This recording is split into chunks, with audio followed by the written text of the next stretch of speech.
Boa noite, irmãos. Nós estamos dando início à nossa mensagem do culto da noite da Igreja Evangélica Independente. Hoje é domingo, 14 de junho. E eu convidei você a passar um tempo agora na meditação da Palavra de Deus, mas antes vamos orar. Senhor Pai, obrigado por essa noite, por esse dia que o Senhor nos deu. Obrigado pelas bênçãos derramadas em nossas vidas. E agora rogamos Tuas bênçãos sobre a Tua Palavra. Que Teu Santo Espírito possa nos instruir, nos ensinar, que possamos viver de acordo com o que ela ensina, Pai. Oramos a Ti em nome de Jesus. Amém. Irmãos, 1 João, capítulo 5, versículo 19, diz assim: Sabemos que somos filhos de Deus e que o mundo inteiro jaz no maligno. Muitos crentes estão iludidos em relação a este mundo. Imaginam que algo de bom poderá alterar a atual situação do planeta. Sonham com dias melhores. Não que nós não devemos lutar e trabalhar em favor de dias melhores. Mas não podemos nos iludir achando que teremos dias tão bons que ao ponto de nem mais queremos o céu. Não, a palavra de Deus diz que esse mundo ele irá de mal a pior. Algumas pessoas sonham com presidentes cristãos. Presidentes que poderão promover a Bíblia. Presidentes que farão decretos em que as pessoas devem obedecer a Deus por meio desses decretos. Os irmãos lembram que na última campanha eleitoral, um dos candidatos a presidente, ele propunha, ele se dizendo cristão, ele propunha que o primeiro ato dele, quando pegasse a faixa presidencial, seria promover, acho que 4 dias de jejum e oração. Num país onde o Estado é laico e as pessoas têm liberdade religiosa, nós, como crentes, devemos compreender que o nosso papel é pregar o Evangelho para que as pessoas se convertam ao Senhor Jesus Cristo. Mas sonhar com um presidente que fará o país obedecer por decreto a palavra de Deus, nem mesmo Deus deseja que as pessoas obedeçam por força. Alguns até talvez imaginem uma organização mundial, uma ONU, uma Organização das Nações Unidas, onde será estabelecido ali, assim como tem a tão famosa OMS, a Organização Mundial de Saúde, vão estabelecer a OMB, Organização Mundial da Bíblia. Se você pensa assim, me desculpe, mas eu vou frustrar o seu sonho. Esse mundo nunca vai melhorar. Pelo contrário, acabei de falar para vocês que a Bíblia nos diz que as coisas irão de mal a pior. O apóstolo Paulo fala para Timóteo isso, 2 Timóteo 3, versículo 13. Pois os que desempenharem bem o diaconato, 2 Timóteo, desculpa, estou lendo 1 Timóteo. 2 Timóteo capítulo 3, versículo 13. Mas os homens perversos e impostores irão de mal a pior, enganando e sendo enganados. As coisas irão de mal a pior, os maus homens irão prevalecer nesse mundo. Às vezes nós esquecemos que estamos vivendo num mundo entregue às trevas, onde a nossa missão é resgatar pessoas que vivem nas trevas e transportá-las, conforme o apóstolo Paulo fala em Colossenses 1:3, para a luz de Cristo. Dá uma olhadinha ali, Colossenses capítulo 1, versículo 13.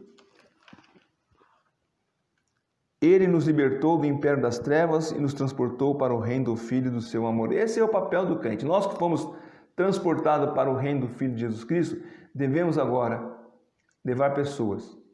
O próprio Senhor Jesus Cristo, ele chamou os discípulos de luz do mundo. Mateus 5,14 e outros textos também falam, nós somos luz do mundo.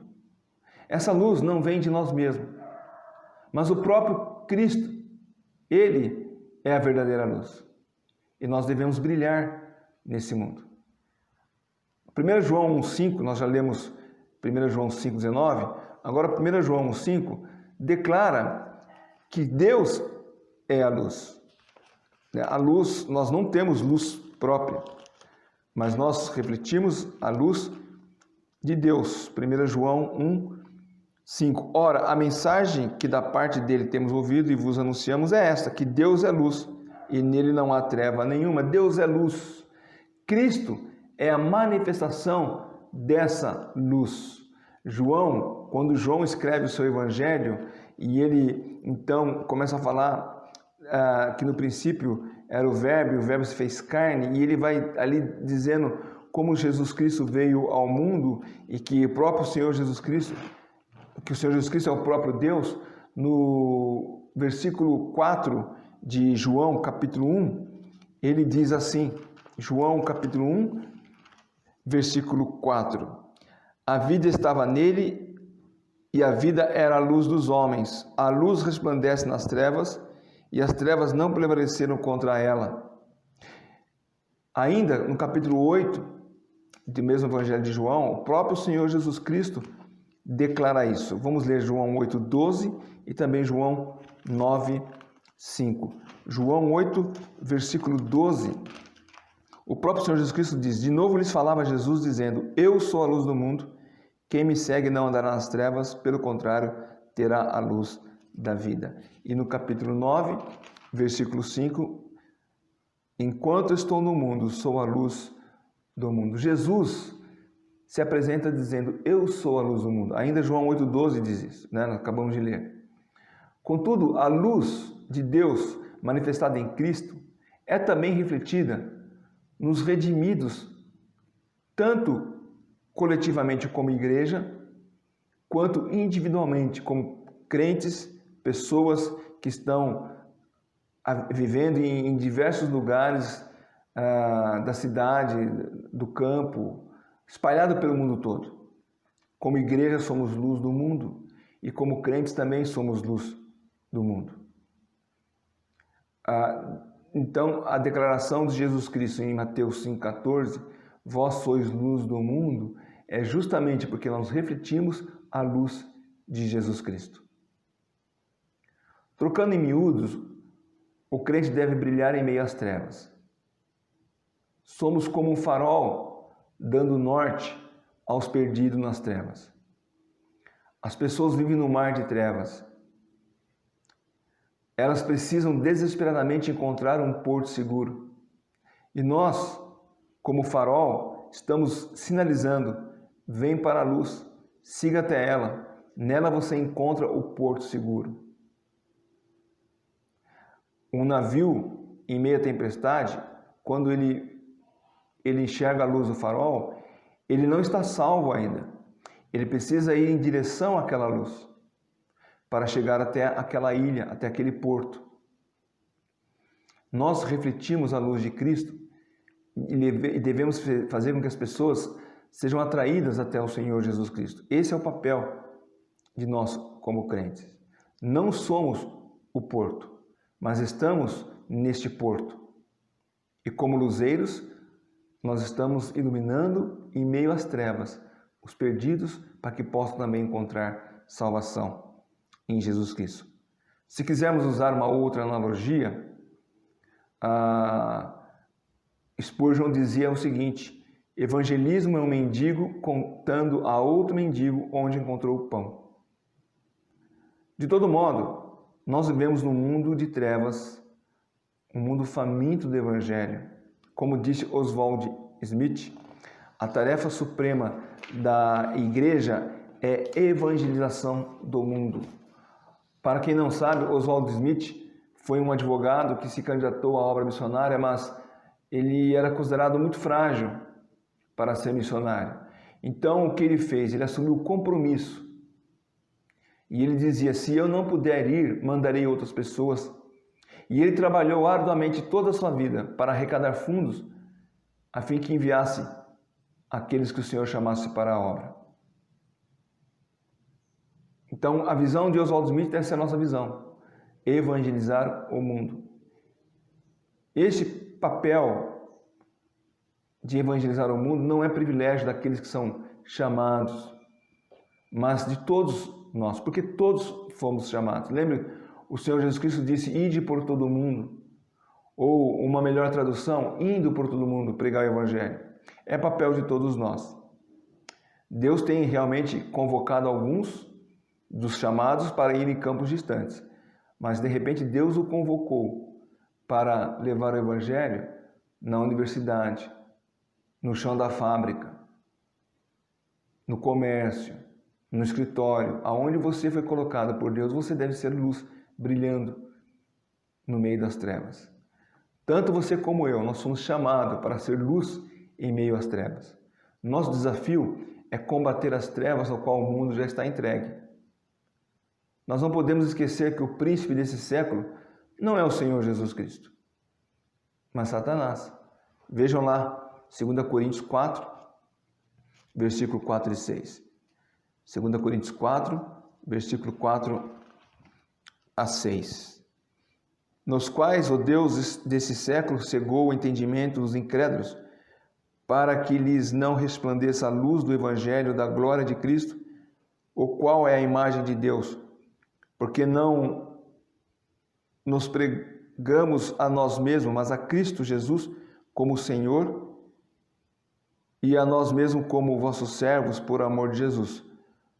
Porque Deus que disse, das trevas resplandecerá a luz, Ele mesmo resplandeceu em nosso coração para a iluminação do conhecimento da glória de Deus na face de Cristo.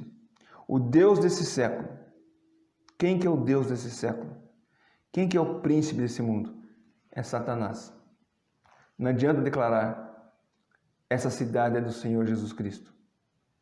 Enquanto o Senhor Jesus Cristo não vier para buscar a sua igreja e estabelecer a sua cidade santa, esse mundo estará entregue. Enquanto Satanás não for vencido e lançado no lago do fogo do inferno, esse mundo será sempre do domínio de Satanás. Nós estamos no meio do mundo em que o príncipe, o Deus, é o próprio Satanás.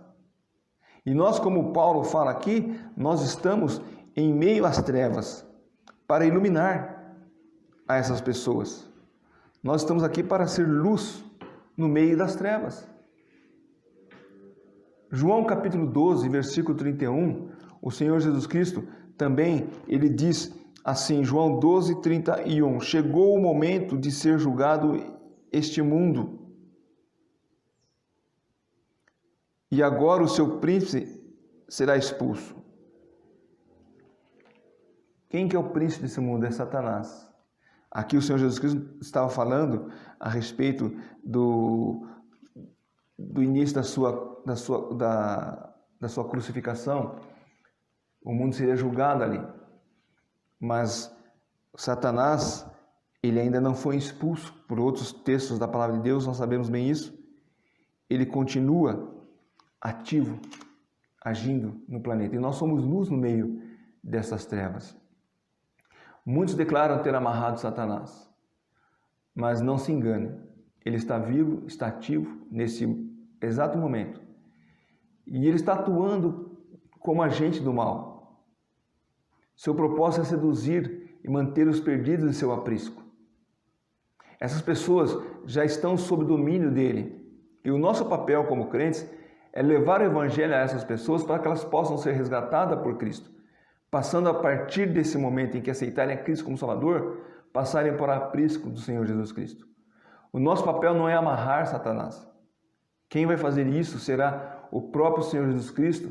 No final da tribulação, ele vai acorrentar o Satanás. E aí o milênio será estabelecido. Então, como nós lemos lá em Apocalipse capítulo 20, versículos 1 a 3, vamos ver aí. No final da tribulação, ao iniciar o milênio, Satanás será acorrentado por 1000 anos. Apocalipse 20, versículo 1 a 3. Então vi descer do céu um anjo, tinha na mão a chave do abismo e uma grande corrente. Ele segurou o dragão, a antiga serpente, que é o diabo, Satanás, e o prendeu por 1000 anos. Lançou-o no abismo, fechou-o e pôs o selo sobre ele, para que não mais enganasse as nações até que se completasse os 1000 anos. Depois disso é necessário que ele seja solto por um pouco de tempo. Então sabemos, pela escatologia bíblica, que Satanás será acorrentado por 1000 anos. No final do milênio, dos 1000 anos, ele será solto por um pouco de tempo. E depois será lançado ele, seus anjos e todos aqueles que o seguirem para o lago do fogo. Então nosso papel é sermos luz em meio às trevas. E as trevas não prevalecerão. Essa é a promessa do Senhor Jesus Cristo. As trevas não vão prevalecer contra a luz, porque Jesus, como nós já vimos em João 1,5 e 8:12, Jesus é a luz do mundo. Em João 17, o Senhor Jesus orou por nós e na sua petição, na sua oração sacerdotal, aqui de João 17, ele destacou algumas coisas importantes que eu gostaria de então compartilhar com os irmãos nesta noite. João 17, vamos ler o versículo 14, 15 e 16. João 17, versículo 14, 15 e 16. Eu lhes tenho dado a tua palavra e o mundo os odiou, porque eles não são do mundo, como também eu não sou. Não peço que os tire do mundo, e sim que os guarde do mal. Eles não são do mundo, como também eu não sou. Até o versículo 16. Vamos observar cada um desses versículos. Versículo 14. Dei-lhes a tua palavra, e o mundo os odiou, porque não são do mundo, assim como eu não sou do mundo. Nós nos iludimos ao pensar que o mundo será simpático à causa do Evangelho. Pelo contrário, o mundo nos odiará cada vez mais. Basta olharmos as manifestações populares, onde o nome de Cristo é zombado, a igreja difamada. Temos visto nos últimos desfiles de organizações, como dos LGBT, pessoas enfiando crucifixo em seus órgãos genitais. No carnaval recente, uma encenação do diabo acorrentando e torturando Jesus Cristo. E embora essas sejam manifestações que não afetam a fé cristã, não diminuem o senhorio de Cristo, mas mostram claramente como o mundo está entregue às trevas e como o seu ódio é direcionado a tudo que possa se referir à pessoa do Senhor Jesus Cristo. Nós temos visto em igrejas pessoas sendo mortas por causa do ódio que eles têm. E o Senhor Jesus aqui nos diz isto. Ele nos deu a palavra, a tua palavra, a palavra de Deus. E o mundo nos odeia. Por que o mundo odeia o próprio Senhor Jesus Cristo? Nós somos luz em meio ao mundo em trevas. Nós somos luz em meio ao mundo que odeia a pessoa do Senhor Jesus Cristo. O versículo 15. Não peço que os tire do mundo, e sim que os guarde do mal. A oração do Senhor Jesus é para que Deus nos proteja do mal, pois os ataques de Satanás são direcionados ao Senhor Jesus Cristo. E quem representa Cristo nesse mundo? A sua igreja, você, eu. Todos que professam Cristo representam Ele. E ao perseguir os crentes, o mundo está perseguindo ao próprio Senhor Jesus Cristo. O ataque de Satanás contra a igreja é notório. E isso desde muito tempo. Temos exemplos na Bíblia. Já no início, a igreja primitiva, lá em Atos capítulo 8, versículo 1, ela já sofreu a primeira perseguição, Atos 8, versículo 1 até o 3. E Saulo consentia na sua morte. Naquele dia levantou-se grande perseguição contra a igreja em Jerusalém, e todos, exceto os apóstolos, foram dispersos pelas regiões da Judéia e Samaria. Alguns homens piedosos sepultaram Estevão e fizeram grande pranto sobre ele. Saulo, porém, assolava a igreja entrando pelas casas, arrastando homens e mulheres, encerrava-os no cárcere. Então, já lá na igreja primitiva, depois o próprio apóstolo Paulo, como nós vemos aqui, perseguia os crentes. Depois do incêndio de Roma, em 64, o imperador Nero, o que ele fez? Ele fez os cristãos de bode expiatório. Aquela tragédia de incendiar Roma, Nero falou que foram os cristãos, eles eram os culpados. E a opressão se espalhou. Aqueles que professavam o cristianismo, eles eram torturados, eram queimados. E é bem possível que 1 Pedro capítulo 4, versículo 12 a 19, se refere a esse tempo. Vamos ver lá, 1 Pedro 4, versículo 12 a 19, para você ver qual é o tipo de tratamento que o mundo oferece aos que professam a fé no Senhor Jesus Cristo. 1 Pedro 4, versículo 12. Amados, não estranhei o fogo ardente que surge no meio de vós, destinado a provar-vos, como se alguma coisa extraordinária vos estivesse acontecendo. Pelo contrário, alegrai-vos na medida em que sois coparticipantes do sofrimento de Cristo, para que também, na revelação da sua glória, vos alegrei exultando. Se pelo nome de Cristo sois injuriados, bem-aventurados sois, porque sobre vós repousa o Espírito da glória de Deus. Não sofra, porém, nenhum de vós como assassino, ladrão, malfeitor, ou com quem se intromete em negócios de outrem. Mas se sofrerem como cristão, não se envergonhem disto. Antes, glorifique a Deus em seu nome. Porque a ocasião de começar o juízo pela casa de Deus é chegada. Ora, se primeiro vem por nós, qual será o fim daqueles que não obedecem ao Evangelho de Deus? E se é com dificuldade que o justo é salvo, onde vai comparecer o ímpio, sim, o pecador?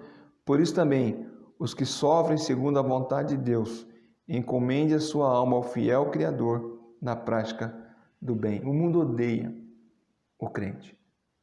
E já vimos em Atos 8 a igreja sendo perseguida. Nero perseguindo os cristãos, e Pedro provavelmente escreveu esse texto falando dessa época.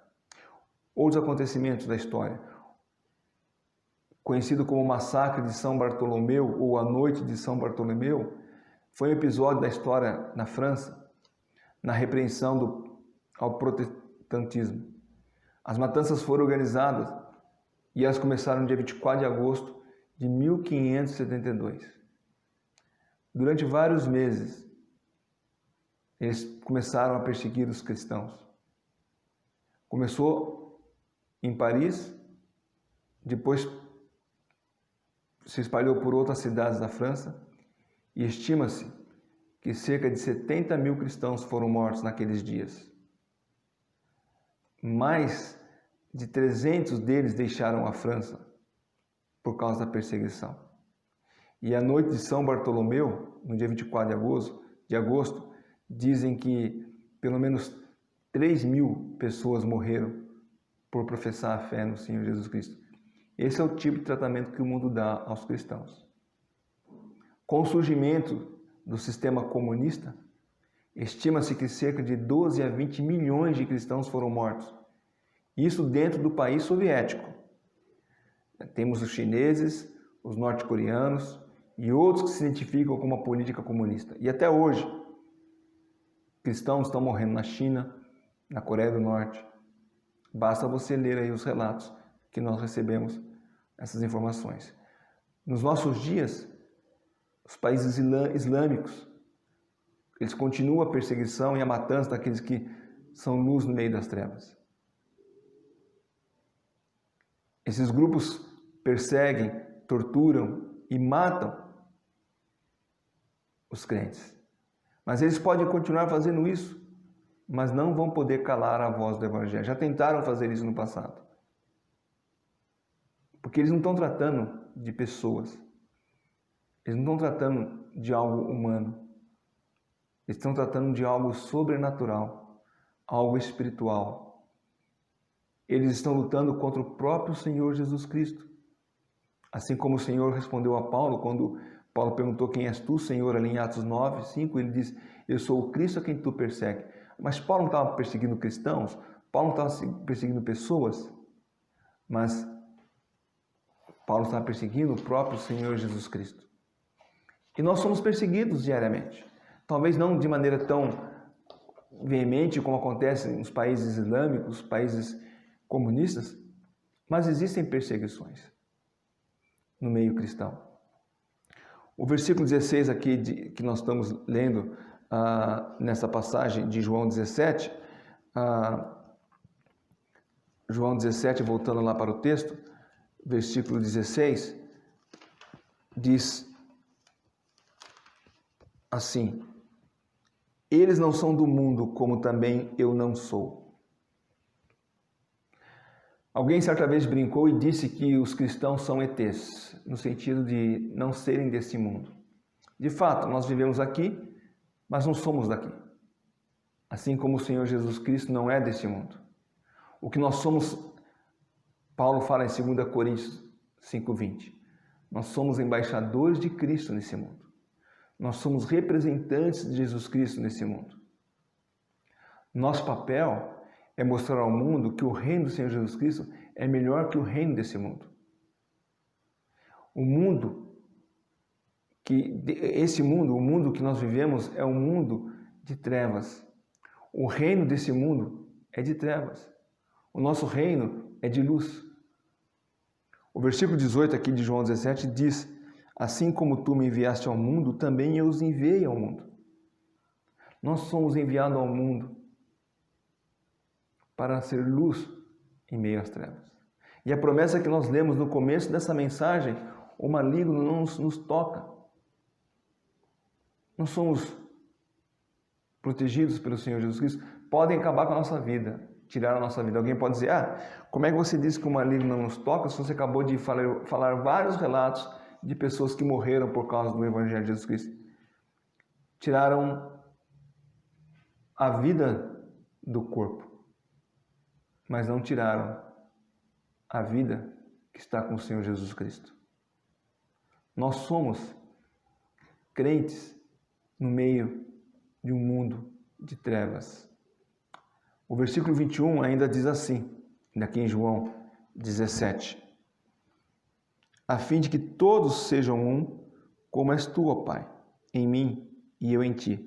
Também sejam eles em nós, para que o mundo creia que tu me enviaste. Então, quando nós refletimos a luz de Cristo, quando nós brilhamos, o mundo vai poder crer na pessoa do Senhor Jesus Cristo. Enquanto ficarmos iludindo, achando que vamos melhorar esse mundo, nós não temos que estar aqui para melhorar o mundo. Nós estamos aqui para resgatar almas perdidas. Esse é o papel do crente. Eu vou votar no presidente crente porque ele vai fazer com que o evangelho seja pregado nas escolas públicas. Mas esse não é o papel do presidente. É o papel dos crentes. Quem tem que pregar o evangelho nas escolas públicas são os crentes que estão lá. Eu vou votar num presidente crente porque ele vai obrigar as pessoas a lerem um salmo todos os dias. As pessoas têm que ler um salmo. As pessoas não vão fazer isso espontaneamente. Nós não fazíamos isso espontaneamente. Nós lemos a Bíblia porque nós temos amor a Deus, porque nós queremos nos aproximar dele, queremos conhecer Deus mais e mais. Então, ao invés de ficar iludido achando que o mundo vai melhorar com pessoas crentes no poder, sabe que nós temos que resgatar as pessoas desse mundo que jaz nas trevas. Como lemos no começo da mensagem, jaz no maligno. Para concluir a mensagem, pensemos na atual situação do mundo.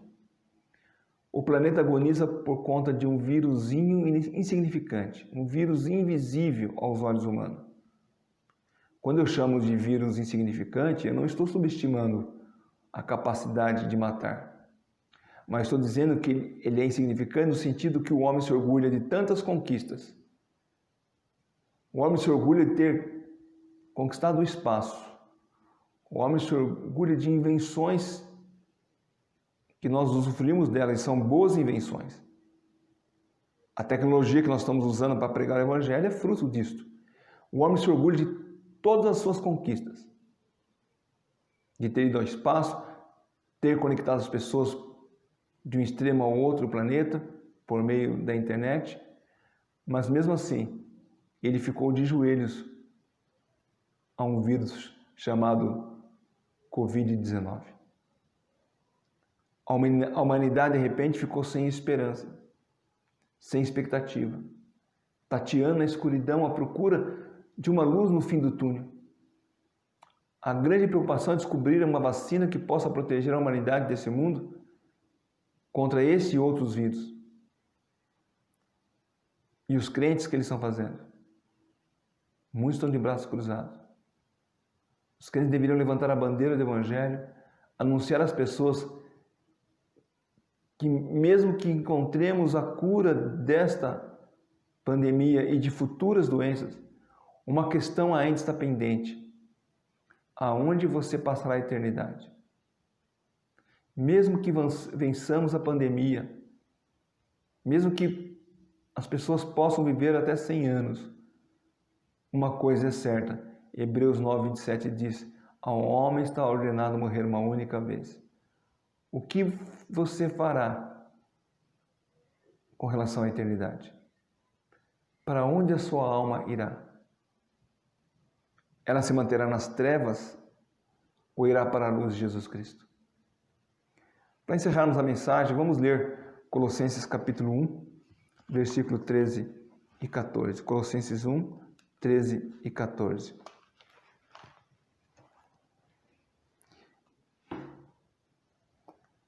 Falando de Jesus Cristo, Ele nos libertou do império das trevas e nos transportou para o reino do Filho do seu amor, no qual temos redenção, a remissão de pecados.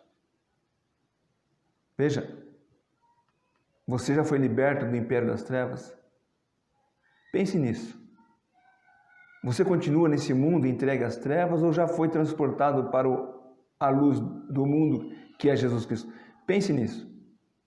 E se você já é luz no mundo, se você já é luz, se você já foi transportado para a luz de Cristo, seja luz neste mundo. Dedica-se a brilhar por Jesus Cristo.